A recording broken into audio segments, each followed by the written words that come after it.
India's abrupt export ban on all varieties of onion has posed a negative impact on onion markets in Bangladesh. और बांग्लादेश के पास एक option India ही है। प्याज India से, medicine India से, इलाज इंडिया से, खाना पीना इंडिया से। तो अगर इंडिया हाथ खींचता है तो बांग्लादेश कोलैप्स हो रहा है। बिल्कुल ऐसे ही है। आप देख रहे हैं कि जैसे जैसे इंडिया बांग्लादेश से अपने जो प्यार का हाथ हटा रहा है, बांग्लादेश मुसीबतों का शिकार हो रहा है। बात यह है कि अगर बांग्लादेशी दबाव डालेंगे तो दबाव यहां से भी जाएगा और भारत 10 गुना ज्यादा दबाव डाल सकता है, क्योंकि भारत को बांग्लादेश से कुछ नहीं चाहिए। बांग्लादेश के पास ऐसा कुछ भी नहीं है। आपको पता है, मैंने ये भी अखबारों में पढ़ा है कि रेमंड्स ने अपनी फैक्ट्रियां बोली कि हम बंद कर रहे हैं बांग्लादेश में।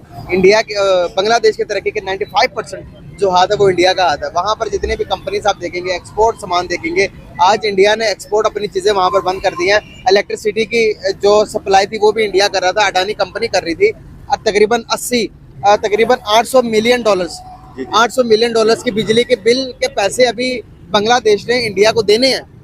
तो अगर वो इलेक्ट्रिसिटी भी बंद कर देता तो बांग्लादेश पूरा ठप पड़ जाए। पहले तो इन्होंने डीजल जो पाइपलाइन थी, डीजल सप्लाई का जो एक प्रोजेक्ट था वो बंद कर दिया। फिर बांग्लादेश की बिजली जो इंडिया से आती थी वो बंद कर दी गई। और उसके साथ साथ हम बात करें तो बांग्लादेश में जितनी इंडस्ट्री थी तमाम इंडिया से आकर लगी हुई थी, वो तमाम का बायकॉट कर दिया गया। लेकिन अब इंडिया ने 16 इंपॉर्टेंट चीजों पर बैन लगा दिया है, जिसमें चावल और प्याज भी शामिल है। बांग्लादेश की मुश्किलात में इजाफा होता चला जा रहा है। एक और मुसीबतों का बड़ा पहाड़ बांग्लादेश पर टूट चुका है। बहुत बड़ी टेक्सटाइल इंडस्ट्री, रेमंड इंडस्ट्री ने अपने तमाम टेक्सटाइल इंडस्ट्री को बांग्लादेश के अंदर बंद करने का फैसला कर दिया। और साथ साथ एक बड़ी खुशखबरी इंडिया के लिए है कि ये सारी टेक्सटाइल जो है अब इंडिया के अंदर शिफ्ट हो रही है। जय हिंद दोस्तों, स्वागत है एक और वीडियो में। दोस्तों, बांग्लादेश पर भारत जो है धीरे धीरे शिकंजा कस रहा है, धीरे धीरे बांग्लादेश को सबक सिखा रहा है। पहले ऑयल पाइपलाइन को बंद किया, फिर जो है उसके बाद बिजली बंद की, और अब खाने पीने वाली चीज़ें मिलाकर 16 आइटम पर जो है बैन लगाया है, जो कि भारत से एक्सपोर्ट होता है।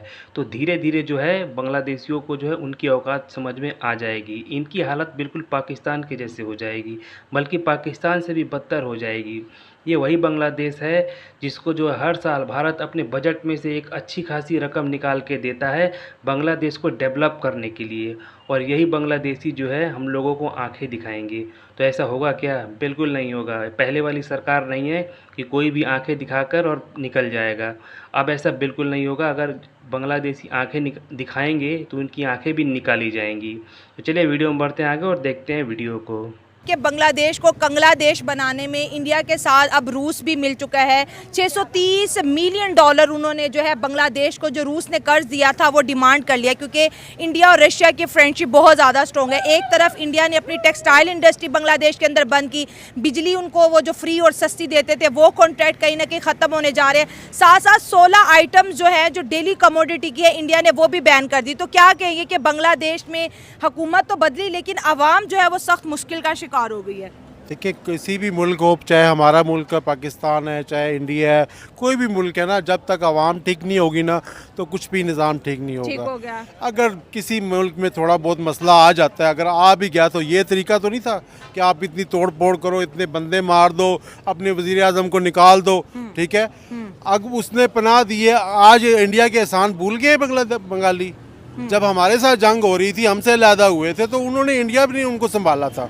ठीक है, उन्होंने उनका हाथ पकड़ा था। वैसे भी उनके साथ बॉर्डर लगता है, इतने अरसे से इंडिया उनको सपोर्ट कर रहा है। अच्छा, ठीक है ना। देखिए, सब कुछ तो उधर से आता है, इंडिया से बॉर्डर लगता है। बंगालियों की हर चीज़ वो आती है। एक बंगालियों के पास क्या है? पटनस और एक मछली। इसके अलावा क्या है उनके पास? और सलाब है, पानी है, और तो कुछ नहीं है। ठीक है, तो जब आपके पास कुछ है भी नहीं है, आपका पूरी दुनिया में कोई दोस्त भी नहीं है, ठीक है, फिर आप अपने बड़े हमसाये से क्यों बिगाड़ के रखते हो? जिस तरह अब हमारा भी कोई नहीं है, हमें सिर्फ नौकर बना के रखा हुआ है पूरी दुनिया ने कि सबसे सस्ती लेबर पाकिस्तान से मिल जाती है, भूखे नंगे लोग हैं, ज़मीनें बेचेंगे, जैसे भी आएंगे ना।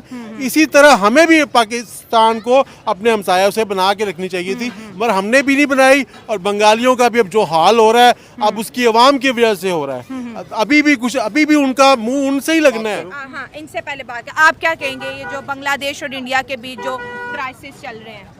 यार, दरअसल अगर देखा जाए तो पाकिस्तान ने बांग्लादेश के साथ कुछ अच्छा नहीं किया। अच्छा, ठीक है। हम जो स्टडी में पढ़ते हैं वो सिर्फ ये कब पढ़ते हैं कि यार बांग्लादेश ने हमारे साथ गलत किया, लेकिन अगर हम उसकी अच्छी हिस्ट्री पढ़े, असली हिस्ट्री पढ़े, क्रिटिकल हिस्ट्री पढ़े, तो हमें देखा जाए कि हमने बांग्लादेश के साथ बहुत जुल्म किया, अच्छा, क्योंकि जो हमारा 80% जो इकोनॉमिकल था वो बांग्लादेश से आता था, लेकिन हम उसको कुछ दे नहीं रहे थे।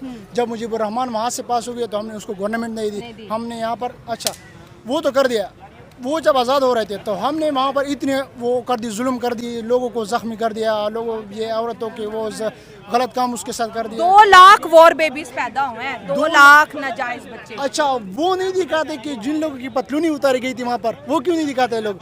ये 93,000 जो आर्मी थे वहाँ पर जो पतलूनी उतारी गई थी वो क्यों नहीं बताते ये लोग? ये सिर्फ पगसड़ी में हमें ये बताते कि यार मुझे बरनामा ने ये वो सियासतदानों की वजह से हुआ था क्या? ये जो 93,000 हुए थे, हाँ। वो लोग जो अच्छा ये बात है कि एक ये है कि जो बांग्लादेश से जो भी रिवॉल्यूशन जो भी मूवमेंट स्टार्ट होती है वो हमेशा कामयाब होती है। आप जो बांग्लादेश की जो मूवमेंट है, जब पाकिस्तान आज़ादी की मूवमेंट थी वो सबसे पहले कहाँ से स्टार्ट हुई थी? बांग्लादेश से स्टार्ट हो गई। मशरक़ी पाकिस्तान सबसे आगे था, सबसे आगे था। मैं एग्री करती हूँ, लेकिन आज उसके खजाने खाली हो रहे हैं। आज 16 आइटम्स उसके ऊपर इंडिया ने बैन कर दिए हैं। रूस ने $630 मिलियन का कर्जा डिमांड कर दिया है। अडानी, क्योंकि इंडिया का बहुत बड़ा बिजनेसमैन है, वो वहाँ पे बिजली देता था सस्ती और उधार की बिजली, वो भी बंद कर दी। तो अब बांग्लादेश कहते हैं ना ये कंगलादेश बनने वाला है। पहले तो इन्होंने डीजल जो पाइपलाइन थी, डीजल सप्लाई का जो एक प्रोजेक्ट था वो बंद कर दिया। फिर बांग्लादेश की बिजली जो इंडिया से आती थी वो बंद कर दी गई। और उसके साथ साथ हम बात करें तो बांग्लादेश में जितनी इंडस्ट्री थी तमाम इंडिया से आकर लगी हुई थी, वो तमाम का बायकॉट कर दिया गया। लेकिन अब इंडिया ने 16 इंपॉर्टेंट चीज़ों पर बैन लगा दिया है, जिसमें चावल और प्याज भी शामिल है। क्या लगता है इंडिया के बगैर बांग्लादेश सर्वाइव कर सकेगा? नो, मेरे हिसाब से नहीं कर सकता, क्योंकि जितनी भी उनके यूज़ में चीज़ें आ रही हैं वो सिर्फ इंडिया की तरफ से आ रही है। क्योंकि अभी जो उनकी स्टूडेंट की वजह से ये पूरा हुकूमत का निज़ाम आगे पीछे हो गया है। इनको स्टूडेंट को चाहिए किसी तरीके से भी सब कुछ दोबारा वापस वैसे कर लें जैसे पहले बैलेंस में चल रहा था, क्योंकि इंडिया से पंगा लेंगे इनको बाकी आगे कोई सोर्स नहीं है, ये कहाँ जाएंगे? क्योंकि इंडिया के अलावा कोई हेल्प करने वाला भी नहीं है।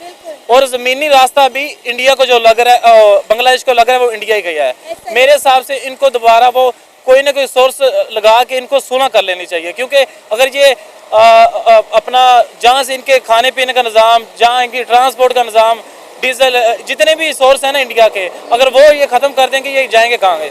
सर, इन्हें सोचना चाहिए था ना, इंडिया से पंगा लेने से पहले सोचना चाहिए था कि हम किस मुल्क के साथ पंगा ले रहे हैं।